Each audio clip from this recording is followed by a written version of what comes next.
Global Typhoon, Chairman TV. Weather update. Helping homeless people. Please subscribe.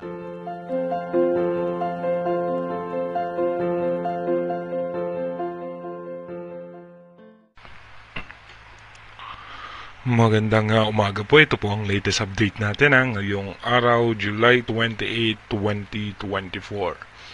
Yung minomonitor nga po nating low pressure area ngayon nga po ay nasa eastern section na po yan ng Northern Samar at mamaya ng alas 8 ng umaga ito'y posibleng nasa eastern section na nga po ng Catanduanes.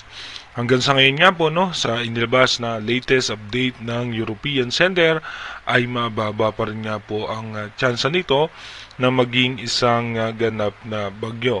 Posible nga po as low pressure area pagdating nga po dito sa eastern section ng Northern Luzon ay posible po yan dito malusaw. Yan po yung pinaka latest update ng European Center. Asahan po natin lalo po mamayang alas 11 ng umaga at hapon hanggang gabi ay posible pong magpaulan yung extension ng kaulapan niya sa eastern section ng ating bansa. At wala naman po tayong posibleng imo-monitor na bagyo sa advanced weather forecast. Meron lamang po tayo mga possible low pressure area na magpapaulan muli sa ating bansa at patuloy na paglakas ng hanging habagat lalong-lalo po pagpasok ng August. Dito nga po sa ating rain map animation, asahan nga po natin makakaranas nga ng mga pag-ulan ang Ilocos Region, Zambales, Bataan, Eastern Visayas, Bicol Region, and Quezon, Metro Manila, Cavite, Laguna, Batangas, Occidental Mindoro, and Palawan. Yung natitirang bahagi naman ng ating bansa, asahan po natin dyan yung localized thunderstorm. Dito po yan, mararanasan nga po natin yan, yung mga biglaang pagbuhos ng pagulan, pagdating nga po ng alas 9 ng umaga. Pagdating naman po ng alas 12 ng tanghali, mataas nga po ang tsansa ng pag-ulan sa may parte ng Bicol Region, dito po sa Masbate, Marinduque, Mindoro Provinces, dito po sa may Rojas, dito po sa may Quezon, Metro Manila, Laguna, Batangas, Cavite, Bataan, Zambales, Pampanga, Tarlac, Nueva Ecija, Pangasinan, Quirino, Nueva Vizcaya, Benguet, La Union, Mountain Province, Isabela, Ilocos Sur, Ilocos Norte, ay mataas nga po ang tsansa ng pag-ulan pagdating nga po mamayang alas 12 ng tanghali.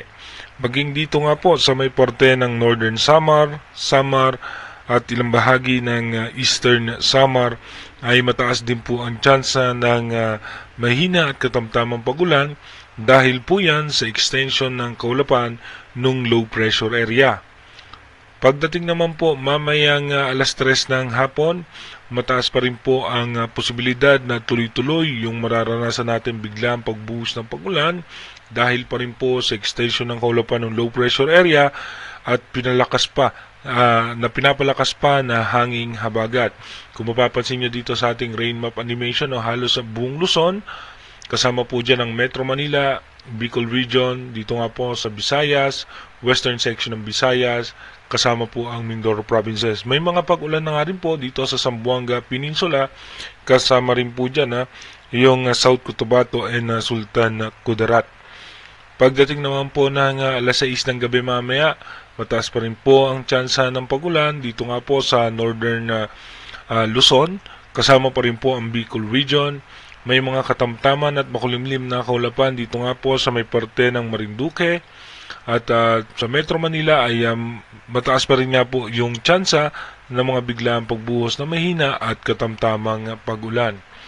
Pagdating naman po ng alas 10 ng gabi mamaya, dahan-dahan na nga po mababawasan yung mga tsansa ng pag-ulan, pero makulimlim po ang kaulapan, asahan pa rin po natin yung isolated rain shower. Dumako na nga po tayo sa ating advanced weather forecast. Dito po sa ating advanced weather forecast, bukas nga po alas 8 ng umaga ay posibleng nandito na sa may parte ng extreme northern Luzon yung low pressure area at mataas na nga ang tsansa na ito po'y malusaw.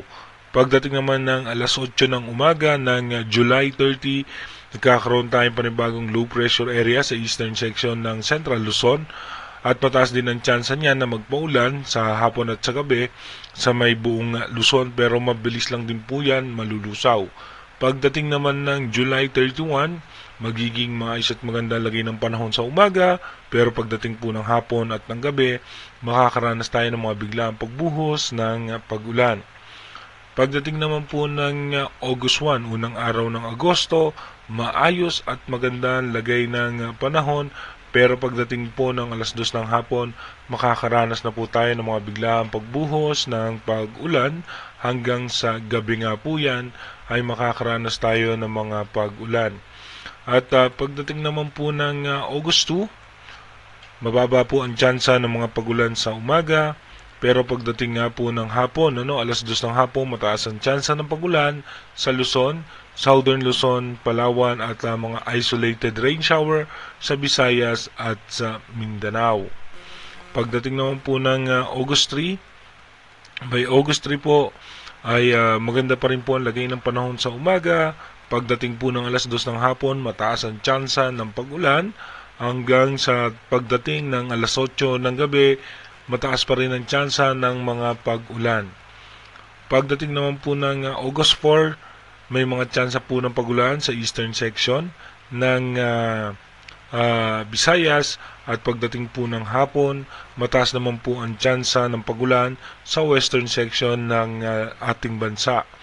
Pagdating naman po ng August 5, dito nga po mataas ang tsansa ng pag-ulan sa may parte nga po ng Visayas at Mindanao at pagdating nga po ng alas 11 ng umaga, mataas na ang tsansa ng pag-ulan sa western section ng ating bansa at pagdating ng hapon at ng gabi, tuloy-tuloy nga po na mataas ang tsansa na makakaranas tayo ng pag-ulan.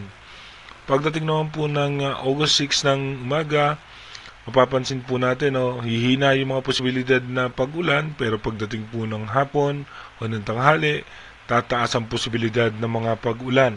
Pagdating naman ng alas 8 ng gabi ng August 6, mataas pa rin po ang tsansa ng pag-ulan at magkakaroon tayong pressure dito nga po sa West Philippine Sea. Ito nga po ay posibleng low pressure area at magdadagdag nga po ito ng mga pag-ulan sa ating bansa. Pero again, inuulit po natin, yung ating advanced weather forecast is possible scenario pa lamang po yan. Malaki pa rin po ang posibilidad na magbago yan. Kaya manatili tayong tumutok sa ating advanced weather forecast para malaman natin yung mga posibleng sama ng panahon na makakaapekto sa ating bansa. Simula nga po August 1, simula July 29 hanggang August 6, wala po tayong posibleng bagyo na imo-monitor sa ngayon. Kaya manatili po tayong tumutok sa ating advanced weather forecast para malaman po natin yung mga posibleng sama ng panahon na makakaapekto sa ating bansa. Mag-iingat po tayo palagi. God bless po sa ating lahat.